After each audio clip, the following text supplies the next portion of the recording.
부탁드립니다. 네, 안녕하세요. 저는 IB 국제 바칼로레아 설명회 오늘 연사를 맡게 된 강사 김민경입니다. 저는 오늘 학부모님들께 일단은 먼저 목차를 좀 보여드리면요. 오늘 IB 교육의 의미와 목표, 그리고 교육 과정을 먼저 설명을 드리고요. 그리고 그 중에서도 이제 초등 교육에서 IB가 앞으로 어떻게 실현될 것인지를 말씀드리려고 합니다. 그리고 마지막으로는 저희 CNA 논술 프로그램 속에서 IB를 어떻게 적용하고 있는지 보여드리려고 합니다. 네, 그래서 대체 IB라는 게 왜 이렇게 주목받고 있는 것일까 궁금하실 수 있는데요. 일단은 이 IB라는 용어 자체가 여기 IB의 교육이 왜 주목받고 있는지 요거부터 먼저 말씀드릴게요. 그래서 IB는 일단 기존의 교육이 갖고 있던 문제점을 해결할 수 있는 가장 좋은 교육 방법이라고 일단 평가를 받고 있어요. 그래서 지식을 집어넣고 결과를 중시하고 있던 이제 기존의 교육과는 다르게 IB는 아이들이 지식을 꺼내서 연구하는 과정을 가르치는 교육을 하고 있습니다. 그렇기 때문에 주어진 문제를 해결하는 것이 아니라 자신이 문제를 스스로 제기하고 발굴하는 지식의 소비자가 아니라 생산자가 되는 이런 역할을 맡게 되는데요. 그래서 결과적으로는 이제 기존의 교육이 아이들이 현존하는 직업을 갖게 하는 취업 준비 교육 정도였다면 이제 IB는 아이들이 스스로 미래 직업을 창출할 수 있는 힘을 기르는 역량을 갖게 하는 것을 목표로 합니다. 그렇기 때문에 보다 능동적이고 이제 미래 사회에 적합한 교육 방식이라고 인정을 받고 있는데요. 그러면 이제부터 본격적으로 IB에 대해서 한번 알아보도록 하겠습니다. 네, 일단 IB라는 용어는요, 저희가 스위스에 본부를 둔 비영리 교육재단 IBO라고 있어요. 그래서 이 IBO는 인터내셔널 바칼로레아 올가니제이션이라고 불리는 곳인데 여기에서 이제 운영하는 국제 인증학교 교육 프로그램을 말합니다. 그래서 원래 IB는요, 유엔과 같은 국제기구의 주재원이나 뭐 외교관, 이런 이제 분들의 자녀들이 전 세계 어디를 가든 동일한 양질의 교육을 받게 하기 위해서 처음으로 고안된 프로그램이에요. 그래서 IB는 역량 중심의 교육 과정을 기반으로 해서 개념 이해, 그리고 이제 탐구 학습을 통해서 아이들의 자기 주도적인 성장을 추구하는 그러한 교육 체제라고 봐주시면 됩니다. 그래서 먼저 이 IB 교육 중에서도 이 교육 방법에 대한 얘기를 조금 잠깐 드려보면요. 어, 이 아랫부분에 보시면은 지금 이 IB 교육은 학생 중심의 발표와 글쓰기를 이루어지는 탐구학습을 교육 방법으로 삼고 있다라고 나와 있는데요. 여기 아래에 제가 넣어놓은 이제 이 말은 미래학자 버크민스터 풀러라는 사람이 한 이야기입니다. 그래서 지식 2배 증가 곡선이라고 제시를 했는데요. 그래서 인류의 지식 총량이 2배로 늘어나는 주기가 과거에는 100년 정도가 걸렸다면 현재는 단 18개월 정도면 2배가 늘어난다고 해요. 그리고 이제 2030년이 되면 단 3일밖에 걸리지 않는다라고 이야기합니다. 네, 그래서 이제 우리 아이들이 앞으로는 지식을 습득, 즉 이제 머리에 얼마나 담고 있는지 여부가 중요한 것이 아니라 지식을 활용해서 변화하는 세상에 적응하고 이제 알맞게 응용하는 능력이 중요하다는 것인데요. 그렇기 때문에 IB 교육에서는 학생들이 직접 계획하고 적용하고 연구하는 이런 탐구 학습이 중요하게 된 것입니다. 그리고 이제 IB 교육을 통해서 글로벌 대학으로 진학률 역시 지금 결과로 증명되고 있고요. 그리고 이런 IB 교육을 통해 미래 사회를 이끌어갈 세계 시민으로서 자질을 기르는 것을 목표로 하고 있습니다. 그래서 IB 하면요, 사실 옛날부터 책도 많이 나왔고요. 그리고 이제 외국에서 주로 쓰고 있는 교육 과정이다라고 아마 한 번쯤 많이 들어보셨을 거예요. 그래서 이제 왠지 IB는 책 속에 혹은 뭐 이론에만 있는 게 아닐까라고 이제 생각하실 수 있지만 사실 이미 세계 각국에서 그리고 이제 우리나라에도 본격적으로 도입되고 있습니다. 그래서 세계 159개국에서 5,600여 개 학교에서 현재 운영 중이고요. 그리고 우리나라에서도 이제 대구와 제주에서 처음으로 공교육에도 도입하고 있어요.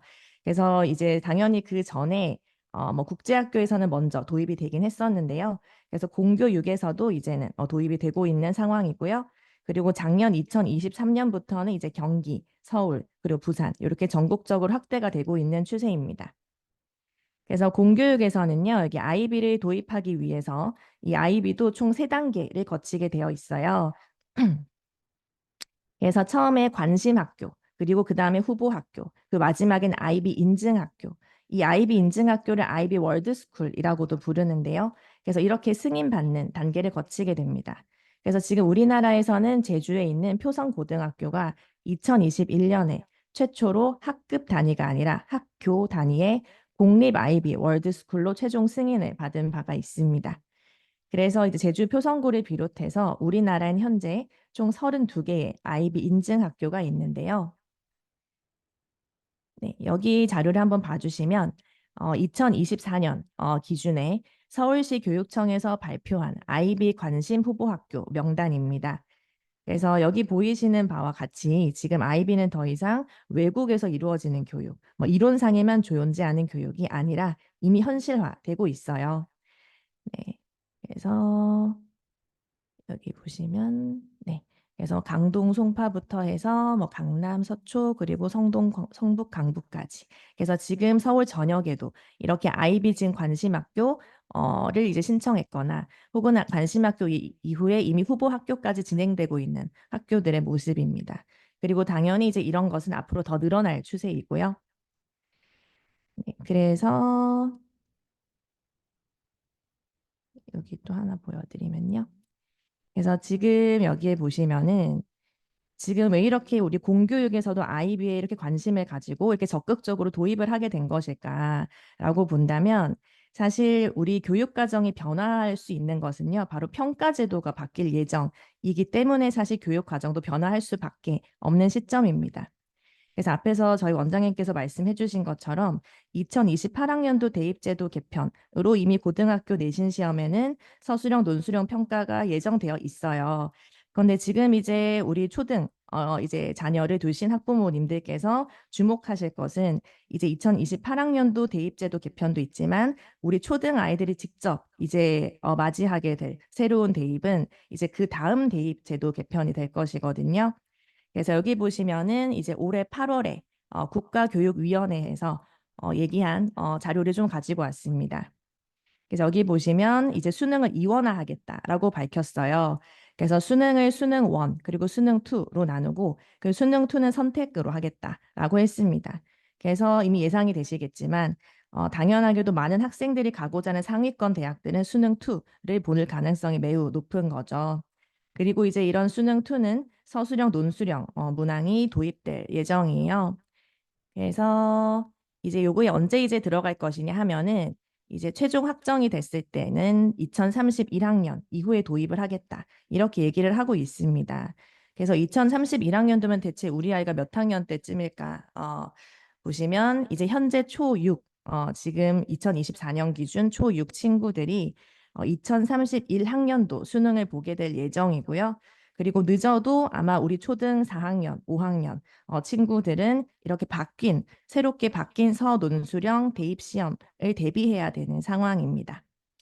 이렇게 대입 제도가 완전히 바뀔 예정이기 때문에 이제 우리 아이들의 교육 방향도 완전히 바뀌어야 하는 이런 상황이라서 이 아이비 교육이 공교육에서도 도입될 수밖에 없는 이런 현실인 거죠. 그래서 이 아이비 교육이라는 것이 도입되게 되면 앞으로 우리 아이들은 대체 어떤 것을 배우게 될까도 궁금하실 텐데 그거 말씀드리기 전에 요것도 한번 보여드리면 좋을 것 같아서 갖고 와봤어요. 그래서 최근에 이제 MBC에서 방영한 교실 이데아라고 하는 이제 다큐멘터리가 있었는데요. 거기에서 이제 앞으로 바뀌게 될 아이비 교육에 대한 걸 자세하게 다루고 있습니다. 그래서 학부모님들께서도 이 교실 이데아 요거 한번 프로그램 검색하셔가지고 보셔도 앞으로 아이들 공부 방향 잡는 데 도움 많이 되실 것 같아요. 그래서 거기에서 나왔던 그래서 실제 우리가 아이비로 만약에 아이들이 앞으로 수능을 본다. 아이비가 적용되어서 서논술형 수능을 본다라고 했을 때 어떤 문제를 풀게 될까 궁금하실 수 있을 것 같아요. 그래서 여기 보시면 첫 번째 하나만 보자면 이제 국어 시험 같은 경우에 공부했던 작품에서 어떤 이유로 문학 작품은 허구임에도 불구하고 진실을 추구한다고 말할 수 있는지 구체적인 예를 설명하시오. 이렇게 나오는 거죠. 그래서 이제 이런 부분에서 우리 아이들이 아마 아이들마다 읽었던 문학 작품들의 그 깊이가 다 다를 거예요. 그래서 얼마나 다방면에서 얼마나 깊이 있게 작품을 수용했는지를 자신이 스스로 이렇게 글로 풀어낼 수 있는 시험이 될 예정입니다. 그리고 국어뿐만이 아니라 이제 역사 같은 경우에도 전쟁이 사회 변화를 가속화한다는 주장에 대해서 어떻게 생각하는지 두 가지 이상의 전쟁 사례를 들어서 이에 대한 의견을 쓰시오. 이처럼 우리 아이들이 어떤 역사적인 사실을 단편적으로 암기하는 것이 아니라 이것을 본인들이 내면까지 들여다보고 이것이 우리 사회에 어떻게 변화를 가속화했는지까지 해석할 수 있고 생각할 수 있어야 한다는 것이죠. 그리고 이제 외국어 평가 같은 경우도요, 이렇게 영작하는 문제들이 나올 거예요. 그래서 우리 사회의 많은 10대들이 외모에 대해서 불안해하는데 왜 그런 불안을 갖는지 그 이유와 해결책에 대해서 청소년 잡지에 게재할 글을 영작해 보아라. 이런 식의 문제들이 나올 예정입니다. 그렇기 때문에 사실 이제 공부 방식도 바뀔 수밖에 없는 거죠. 그리고 이제 수학 같은 경우는 대체 어떻게 논술 평가를 볼 수 있을까라고 궁금해 하실 수 있는데요. 오히려 수학 같은 경우에는 아이들이 사실 객관식 시험 같은 경우에는 중간에 풀이 과정은 틀렸더라도 마지막에 답을 잘 찍어가지고 이렇게 맞추는 아이들도 있을 것이고 반대로 과정을 온전하게 잘 풀었음에도 마지막에 계산 실수 하나 해서 답을 틀리는 경우들도 많죠. 그런데 이제 아이비로 이렇게 수능을 보게 되면요. 이 수학 문제를 풀 때에도 지금 여기 나오는 A, B, C, D가 풀이 과정별로 이렇게 항목이 나뉘어져 있는 거예요. 그래서 이 문제 하나를 풀기 위한 풀이 과정을 이제 하나하나 점수화하고 있습니다. 그래서 이렇게 아이들이 풀이하는 과정을 점수화해서 혹시나 중간에 계산 실수가 있었던가 하더라도 부분 점수를 충분히 받을 수 있게 한 것이죠. 네, 이런 식으로 이제 아이들 앞으로 평가를 볼 예정이고요. 그래서 이러한 이제 문제들을 이제 앞으로 아이들이 맞이해야 하기 때문에 그래서 이제 아이들의 공부 방식의 변화가 예정되어 있습니다. 그래서 우리 아이들의 이제 초등학교 교육에 이 아이비가 들어오게 된다면 대체 구체적으로 어떤 걸 배우게 될까 궁금하실 수 있을 것 같아서 좀 보여드릴게요. 여기 보시면 이제 IB 과정은 크게 세 단계로 나뉩니다. 그래서 뭐 초등, 중등, 고등 이렇게 나뉘어져 있고요. 그래서 그 중에서도 이렇게 하나씩 조금 자세히 보여드리자면 첫 번째가 초등 과정, 요거는 PYP이라고 부르고 있습니다. 그래서 이 PYP, 초등 과정에서 가장 중시하고 있는 것은 아이들이 자신이 배운 것을 활동으로 밖으로 표출할 수 있어야 한다라는 것이에요.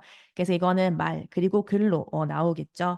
그래서 이러한 것들을 모둠 학습을 진행해서 전시회라는 걸 열게 되는데요. 그럼 이제 학부모님들 앞에서 아이들이 발표를 하게 되는 거죠. 그리고 이 과정에서 평가도 진행이 될 예정이고요. 그리고 이제 중학교 과정에는 이제 조금 더 교과 지식에 대한 학습도 필요하기 때문에 교과 지식 이해 평가가 25%, 그리고 조사하기 적용하기가 들어간 수행력 평가, 수행 평가가 75%를 차지하게 됩니다. 그리고 이제 아이들이 최종 학년 개인 프로젝트라고 해서 그래서 주어진 어떤 시험만 보는 것이 아니라 아이들이 스스로 주제를 선택해서 진행을 하는 마치 이제 대학으로 치면은 마지막에 최종 논문을 써내는 것처럼 아이들이 1년 동안 본인이 어떤 것에 대해서 연구하고 싶은지 정하고 그것에 대해서 중간 과정마다 선생님과 피드백을 주고받으면서 자기의 프로젝트를 발전시켜 나가는 거예요. 네, 이렇게 주체적인 교육을 하게 되어 있습니다. 그리고 고등학교 과정은 DP 과정이라고 하는데요. 그래서 일단 6개의 심화 과정, 6개의 과목을 선택하게 되어 있어요. 그래서 여기에서도 이제 심화 과정 3과목을 선택하고요. 또 일반 과정 3과목을 선택합니다. 그래서 이제 본인이 좀 더 심도 있게 공부하고 싶은 것은 심화 과정으로 선택할 수 있고요. 그리고 TOK라고 해서 이제 아이들이 자신이 연구한 결과를 철학이나 도덕과 연계해서 논술로 풀어내는 시험이 있고요. 그리고 EE라고 해서 아이들이 독자적인 연구를 통해서 그래서 4천 단어 미만의 논문을 작성하는 이런 것도 예정되어 있습니다. 그리고 이제 CAS라고 해서 봉사와 교회 활동도 평가 대상에 들어가고 있어요. 그래서 결과적으로 이 IB가 추구하는 것은 이제 주체적인 연구 과정을 통해서 대학 교육에 적합한 인재로 성장시키는 것을 목표로 두고 있습니다. 사실 우리 아이들이 지금 뭐 고등학교에서 열심히 이렇게 문제 풀다가 수능 보고 대학 들어갔는데 대학에서 맞이하는 교육은 굉장히 다른 것을 배우죠. 그래서 대학에서는 뭔가 객관식 시험을 물론 보는 학교도 있겠습니다만 대학에서 교수님들 내주는 과제라던가 그리고 앞에서 프레젠테이션을 한다던가 그리고 이제 시험을 보게 되는 것도 그리고 중간에 평가를 받는 부분들도 이렇게 팀 활동을 통해서 앞에서 발표하고 그 자기 논문을 써내는 이러한 교육을 좀 더 연계성 있게 진행하기 위해서 초, 중, 고부터 이미 아이들이 스스로 선택해서 자기의 연구를 발전시키는 방향으로 교육 방향을 바꿔 나갈 예정이에요. 이렇게 되면 대학 교육에 가서도 아이들이 전혀 당황하지 않고 본인들이 해왔던 공부 방식을 좀 더 발전시켜서 우리 앞으로 이제 대학 교육이 바라는 적합한 인재로 성장시킬 수 있습니다. 그래서 이 IB 프로그램의 아웃풋을 보시면요. 전 세계 인류대학 합격률도 평균 대비 22%, 그리고 이제 IB 리그 합격률도 평균 대비 17%가 더 높습니다. 그래서 이렇게 IB 프로그램을 통해서 아무래도 이제 대학에서도 좀 더 주체적이고 능동적인 학습자를 선호하기 때문에 이 IB 프로그램을 통해서 충분히 이제 교육이 된 친구들이 더 유리할 수 있겠죠. 그래서 항상 이제 저희도 우리 객관식 수능에 대해서 문제점은 제기가 되어 왔어요.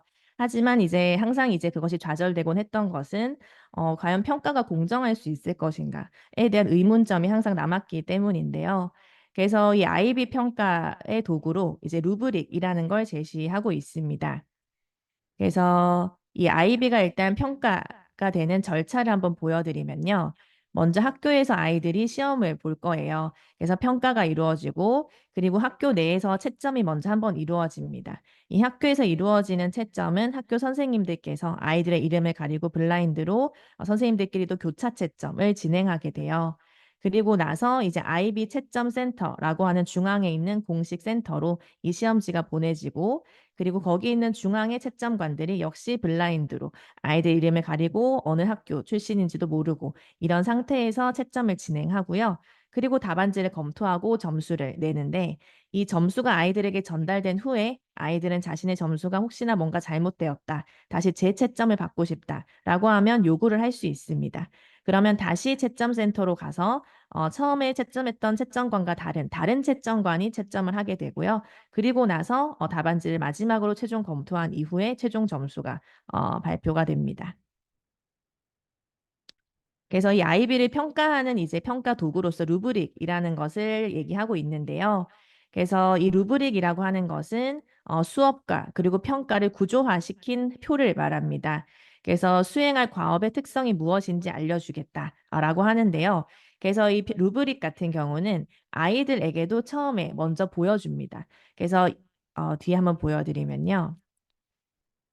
요렇게. 그래서 만약에 요건 이제 글쓰기 같은 경우죠. 그래서 만약에 논설문을 썼다라고 한다면은 이 글에 대해서 이제 앞으로 이 글이 어떤 성취 기준에 의해서 그리고 어떤 단계로 점수가 배정이 될 것이다. 그렇게 평가 교준은 이렇게 루브릭을 먼저 아이들에게 제공을 해주는 거예요. 그럼 이제 아이들은 이걸 보고 내가 어떻게 공부를 해야 될지, 어떤 식으로 글을 서술해야 될지에 대해서 자기 나름대로 요걸 보면서 틀을 만들 수 있겠죠. 그리고 나서 이제 이걸 통해서 이제 교사들도 채점을 하게 되어 있습니다. 그래서 이렇게 점수가 세분화되어 있고요. 그리고 성취 기준에 따라서 중심 생각, 증거 뒷받침, 추론 사고, 그리고 독자에 대한 인식이나 참여, 근거 및 출처, 이러한 항목들을 하나하나 세부적으로 평가하고 있기 때문에 그래서 생각보다 실제로 선생님들 간에 이 아이비 학교가 먼저 적용된 사례들을 보면요. 선생님들 간에 점수 편차가 거의 없더라고요. 커도 1점에서 2점 정도. 그래서 이렇게 루브릭을 통해서 충분히 공정한 평가를 진행할 수 있다라는 것이 우리나라에서 그리고 또 외국에서도 지금 증명된 바 있습니다. 그래서 이 아이비 평가를 통해서 이 평가라는 것이 교사만의 전유물이 아니라 교사와 학생이 평가 내용을 공유하고 그리고 이 평가가 마지막 한 번만 이루어지는 것이 아니라 학기 내에 계속해서 이루어져요. 그래서 이 피드백을 받으면서 본인이 이것에 대해서 어떤 것이 미흡했고 이 다음엔 어떤 것을 발전시켜야 하는지 그리고 그 다음 과제에서는 그게 얼마나 잘 적용되었는지 이 모든 것들이 평가 기준에 들어가는 것이죠. 그래서 결과보다는 과정을 평가하는 데 아주 적합한 방식입니다. 그리고 이 IB 중에서도 우리 PYP, 초등 과정에 대해서 조금 더 설명을 드리고 싶어요. 그래서 우리 아이들이 이제 IB로 수업을 받게 되면 어떤 주제들을 다루게 될까? 여기 보시면 초학문적 주제가 있습니다.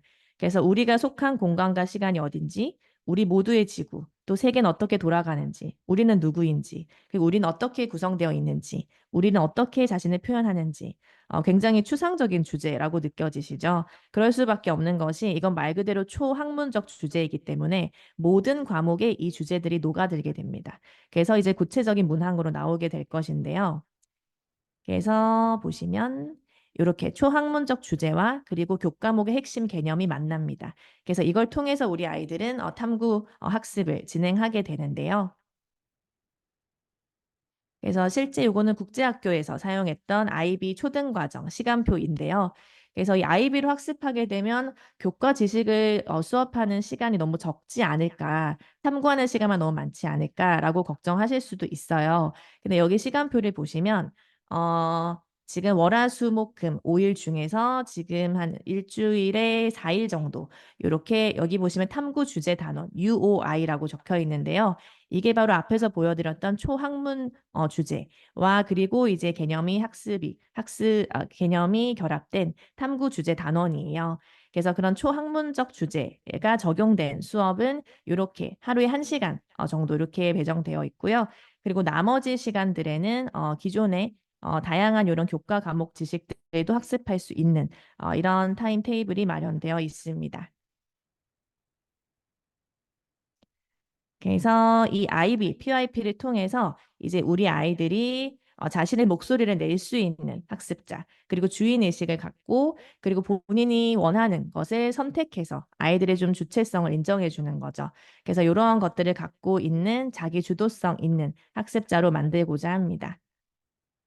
그래서 아이비가 말하는 자기 주도성이라는 것의 핵심은요, 사실 행동이에요. 그래서 아이들이 자기가 배운 것을 실질적인 문제 해결에 정말 적용하고, 그리고 이것을 글로, 그리고 사람들 앞에서 말로, 행동으로, 액션으로 보여줄 수 있는 것을 목표로 하고 있습니다. 그래서 아이비 학습자상인데요. 그래서 우리가 미래인재 핵심 역량이라고 하는 4C가 있죠. 그래서 창의력, 의사소통, 협업, 비판적 사고력 이 네 가지의 능력을 기르기에 이제 이 아이비 교육이 아주 적합한 교육이다라는 내용입니다. 네, 그리고 이제 지금부터는 저희 CNA와 IB 교육이 어떻게 접목되어 있는지 한번 보여드리려고 해요. 그래서 여기 봐주시면 지금 주입식 교육에서 탐구 교육으로 변화가 되고 있는데 어떻게 준비를 해야 할까요? 라고 한다면 사실 가장 좋은 방법은 독서를 통해서 아이들이 충분히 배경 지식을 쌓고 그리고 충분히 생각하는 힘을 길러야 해요. 그리고 나서 이제 친구들과 토론을 통해서 비판적인 사고력을 기르고 그리고 역시나 비판적인 사고력뿐만 아니라 이 사고력을 통해 다른 사람들, 나와 생각이 다른 사람들을 설득하는 기술도 습득하게 되고요. 그리고 또 이러한 내용들을 논술, 글로도 적어낼 수 있어야 해요. 그래야 이제 길게 봤을 때는 나중에 서논술형, 수능까지 대비할 수 있는 논술 교육이 함께 접목되어야 합니다. 그래서 저희 CNA에서는요, 이렇게 4위일체 수업을 하고 있습니다. 그래서 일단 기본적으로 책을 읽지 않으면 수업에 참여할 수가 없어요. 그래서 독서를 해오는 것. 그래서 일주일에 한 권 정도의 책을 학원에서 읽게 하고 있어요. 그래서 책을 읽지 않으면 수업에 참여할 수 없게 독서가 항상 첫 번째 전제가 되고요. 그리고 이러한 책 내용을 토대로 아이들이 숙제를 해올 거예요. 그리고 나서 이제 학원에 와서는 그 내용에 대한 확인을 하고 그리고 친구들과 그날의 선정도서와 관련된 토론 주제에 대해서 토론을 진행하고요. 그리고 나서 글쓰기 주제를 통해서 다양한 글쓰기를 지향합니다. 논술하고 그리고 수업한 당일에 담당 교사와 1대1 대면 첨삭을 원칙으로 하고 있습니다. 그래서 또 CNA 교재가 또 유명하죠. 저희 아이비가 적용된 교재인데요. 그래서 저희는 매년 매월 새로운 도서를 선정하고 워크북도 자체 제작하고 있습니다. 그리고 학년별, 과목별로 교육과정에 따른 교과 연계된 내용으로 만들어내고 있고요. 그리고 아이비를 반영한 교재 구성을 갖추고 있어요. 그래서 처음에는 아이들이 수업 들어가기 전에 오늘 배울 내용과 그리고 읽어왔던 책 내용과 관련해서 아이들의 좀 머리를 열어줄 수 있는 배경을 열어주는 활동을 하고요. 그리고 나서 독해 파트를 통해서 짧은 단문, 지시문, 제시문에 대해서 아이들이 독해 연습을 할 수 있는 문항이 들어가고 그리고 어휘, 요즘에 너무 중요하죠. 그래서 아무래도 요즘엔 학교에서도 받아쓰기라던가 일기쓰기라던가 이런 활동을 좀 적게 하고 있다 보니까 아이들의 기본적인 어휘력도 좀 많이 낮아지고 있는 추세예요. 또 한자 교육도 좀 덜 하고 있는 상황이다 보니 사실 이제 우리나라의 이제 우리 말은 70%가 사실 한자어거든요. 그렇다 보니까 저희 학원에서는 이 어휘에서도 선정도서에서 나왔던 핵심 단어들, 그 중에서도 주로 한자어들, 그리고 매주 한자성어 수업도 진행을 하고 있습니다. 그리고 이제 독서라는 부분이 있는데요. 이 독서에서는 이제 아이들이 항상 사실 그게 걱정이죠. 아이들이 책을 이제 읽으라고 사줬는데 정말 이 책을 아이들이 꼼꼼하게 제대로 읽은 것인가? 이게 항상 저도 걱정되는 부분이고 그리고 학부모님들께서도 걱정되는 부분이실 텐데 이 독서를 얼마나 꼼꼼하게 했는지 그래서 책의 이제 부분에서 아이들이 꼭 알아야 되는 부분 그리고 약간은 지엽적일 수도 있는 부분들까지 문제로 내요. 왜냐하면 아이들이 이제 뭐 중요한 내용만 건성건성 읽을 수도 있기 때문에 그래서 제대로 읽었는지를 체크할 수 있는 이런 사실적 독해 질문들을 토대로 독서 파트를 구성하고요. 그리고 이제 학원에서 좀 더 중점 두고 있는 것은 그 뒤에 부분이에요. 그래서 우리 5, 6학년들부터는 사실 교재에도 아이들이 읽은 선정도서 내용뿐만 아니라 외부 제시문도 함께 결합해서 아이들이 책 내용을 그대로 수용하라고 하지 않습니다. 그래서 책 내용을 읽고 이것을 비판적으로도 바라볼 수 있고 그리고 이것을 똑같은 내용도 다르게 바라보는 다른 제시문과도 연계해서 아이들의 사고력을 확장시킬 수 있는 수업을 하고요. 그리고 이제 토론, 그리고 논술로 이어지고요. 마지막에 첨삭까지 이루어지게 됩니다. 그래서 이제 저희 학원에서 진행하고 있는 저희 토론 주제들을 좀 보여드리자면요. 그래서 이 토론 주제가 실제 중3 역사 수행에서도 나오더라고요. 그래서 우리 초등학교 5학년들이 지난 1, 2월에 삼국시대에 대한 수업을 하고요. 그리고 삼국 통일에 대해서 공부했어요. 그리고 나서 학원에서 삼국 통일에 대한 평가를 해보는 토론을 진행했었습니다. 그래서 토론 주제는 신라의 삼국통일은 긍정적인 측면이 더 컸다가 입장 1팀, 그리고 신라의 삼국통일은 부정적인 측면이 더 컸다, 입장 2팀, 이렇게 나누어서 각각에 대한 중심 근거만 학원에선 제시를 해줘요, 워크북이. 그리고 이에 대한 뒷받침 근거는 본인이 마련하는 것인데, 이 마련하는 것이 크게 어렵지 않게끔, 그날 읽었던 선정도서 내용, 그리고 학원 워크북에도 제시문으로 어느 정도 중요한 내용들을 자료로 제공해주고 있어요. 그래서 아이들이 그 내용을 토대로 자신의 주장을 뒷받침할 수 있는 근거들을 가져와서 구성을 해보는 거죠. 그리고 저희도 글쓰기도 보여드리면은 저희 아이비 논술이 적용된 것인데요. 그래서 고차원적인 지식 평가에 필수적인 서논술형 문항으로 구성되어 있습니다. 그래서 다양한 장르의 글쓰기를 지향해요. 그래서 논설문과 설명문, 보고서, 기사문처럼 논리적인 글도 물론이고요. 그리고 일기, 편지, 또 이야기를 재구성해 보는 것, 또 신화 소설을 창작해 보는 것, 이런 문학적인 글도 진행하고 있습니다. 그래서 1대1 대면 첨삭을 통해서 즉각적으로 피드백 받는 게 너무 중요해요. 사실 우리 아이들이 글 쓰고 나면은 한 1시간만 지나도 자신이 썼던 글 사실 기억이 안 나거든요. 그래서 그날 자기가 썼던 글을 바로 강사에게 첨삭받을 수 있게끔 하는 것이 가장 효과적인 피드백을 받는 방법이라고 생각합니다. 그래서 저희 아이비 논술 주제들, 실제 워크북 주제들 좀 보여드릴게요. 그래서 요건 이제 우리 6학년들이 했던 주제인데요. 그래서 여기 핵폭발 뒤 최후의 아이들이라는 책을 읽었어요. 그리고 이제 그곳에서는 이제 가상으로 핵폭발이 한 번 더 일어났다라는 가정을 하고 있는 책이에요. 그래서 핵폭발이 일어나고 많은 사람들이 죽고 이제 새로운 사회를 건설해야 하는 거예요. 그래서 새로운 사회를 건설할 때 학교를 세운다면 그 학교에서는 어떤 수업을 하면 좋을까? 그래서 아이들이 수업 시간, 그리고 과목 이름, 수업 내용, 그리고 왜 이 과목을 선정했는지 이러한 것들을 직접 만들어 보는 수업 계획표 작성하는 글쓰기도 있고요. 그리고 그 이후에 이제 주인공이 본인이 그 책의 주인공이 되어서 자서전을 써보는 거예요. 그래서 자서전을 쓰는데 그냥 쓰는 것이 아니라 이렇게 조건이 주어집니다. 그래서 이렇게 아이들이 초등 때부터 조건에 따른 글쓰기 연습을 할 수 있게끔 이렇게 연습을 시키고 있어요.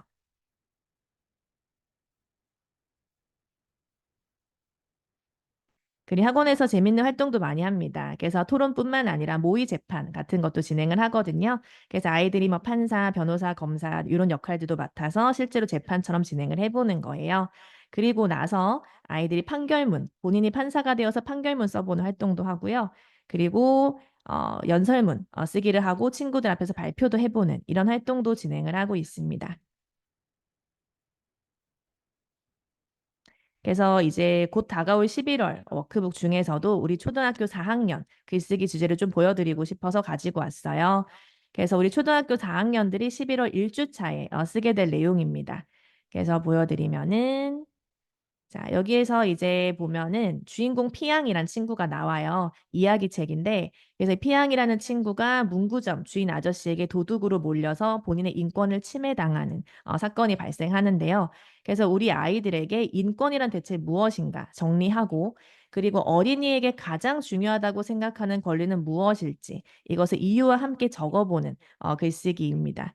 그래서 여기에서도 유엔 아동 권리 협약이라고 해서 이렇게 몇 가지를 제시해 주고요. 역시 조건이 주어져 있죠. 완전한 문장으로 쓸 것, 그리고 유엔 아동 권리 협약의 내용을 활용할 것, 그리고 맞춤법과 띄어쓰기에 맞춰서 100자 이내. 요건 이제 작은 활동 중에 하나의 글쓰기이기 때문에 뒤에 또 좀 더 긴 글쓰기가 하나 더 있어요.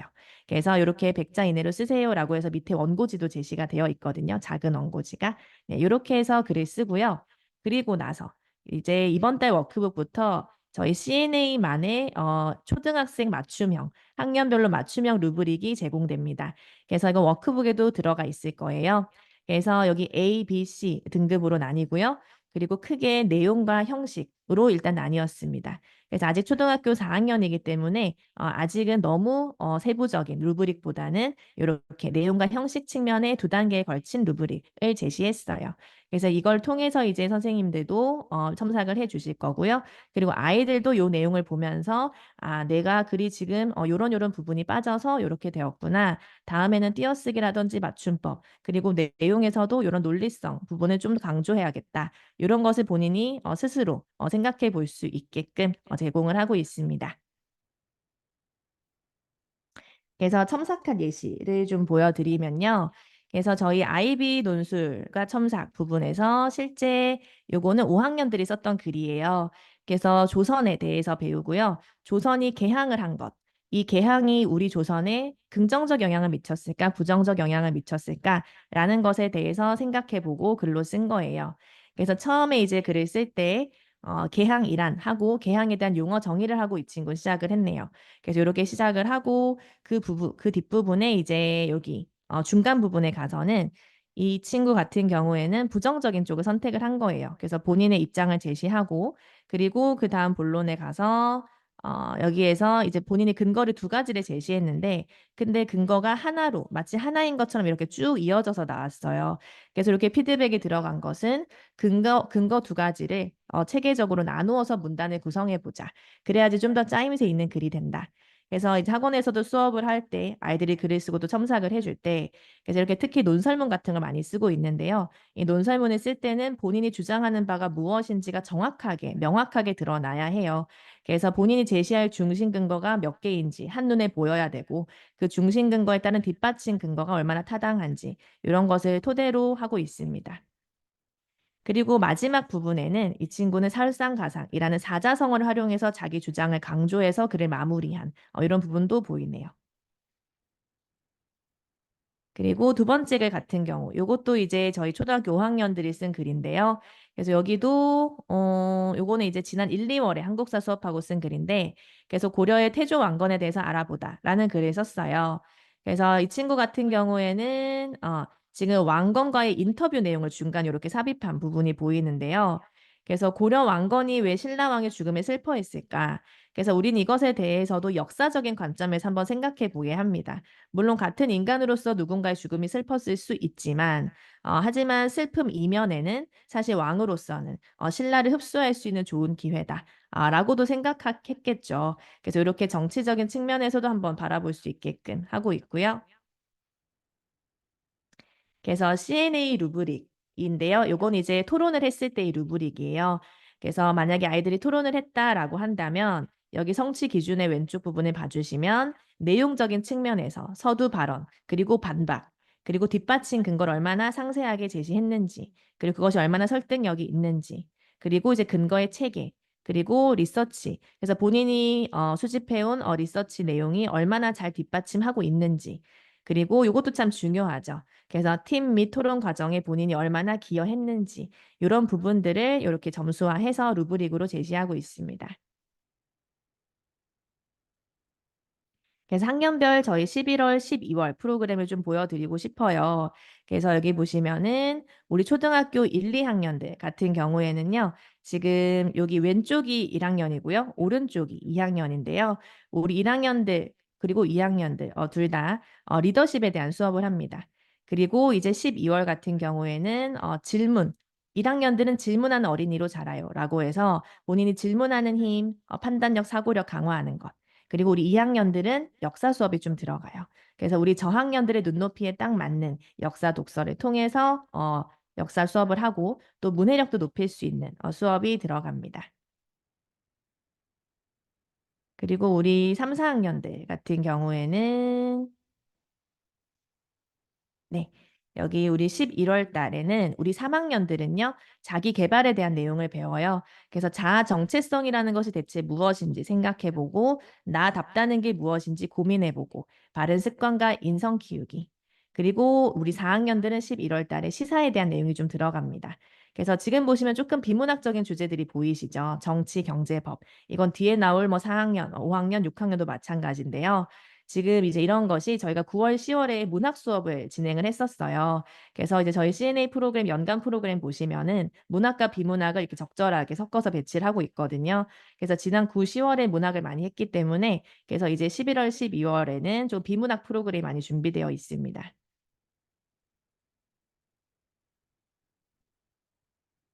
네. 그리고 이제 우리 초등학교 5학년들 같은 경우에는 이건 저희 5학년들 일반반 그리고 이제 3%반 공통 주제입니다. 물론 선정도서는 다르지만 큰 주제는 같아요. 그래서 우리 11월 달에 역시 비문학 수업 들어갈 거고요. 정치, 경제, 법에 대한 내용을 배웁니다.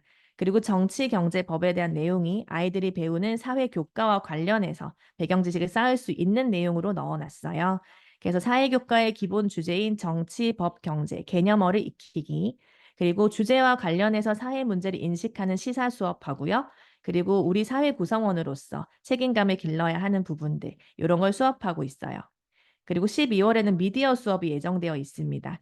그래서 이 미디어 수업 같은 경우에는 우리 아이들이 요즘에 워낙에 많은 미디어에 노출되어 있는 환경이기 때문에 본인 스스로 어떻게 똑똑하게 미디어를 소비해야 되는 소비자가 될 수 있는지, 그리고 추후에 본인이 미디어를 생산할 수도 있겠죠. 그래서 이렇게 미디어에 대해서 비판적으로 이해해 볼 수 있는 수업을 하고 있어요. 그리고 저희 선정도서들도 조금 보여드리면요. 11월 선정도서들입니다. 그래서 아까 보여드렸던 초1들은 리더십 수업을 해요. 그래서 리더십 수업을 하기 위해서 여기 보시면 이렇게 재밌는 책들을 많이 준비해 놨습니다. 그리고 초2들도 역시 리더 수업입니다. 그래서 리더로 자라기 위한 질문 수업을 하기 위해서 이러한 이야기 책들이고요. 그래서 조금은 아이들에게 비문학적인 주제를 전달하더라도 이렇게 아이들이 재밌게 읽을 수 있는 이야기 형식으로 된 것들을 가지고 왔어요. 그리고 우리 초3들은요, 자기 개발에 대한 내용이에요.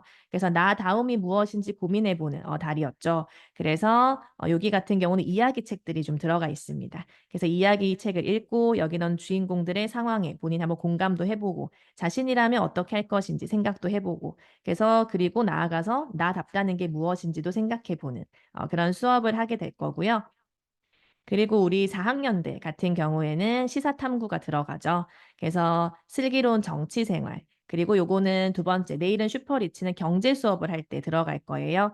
그리고 변호사 어벤져스는 네, 여기 보이시는 바와 같이 법에 대한 수업을 할 거고요. 그 강남 사장님, 요거는 이야기 글인데요. 그래서 이야기 글인데도 굉장히 이야기 글이고 재밌어요.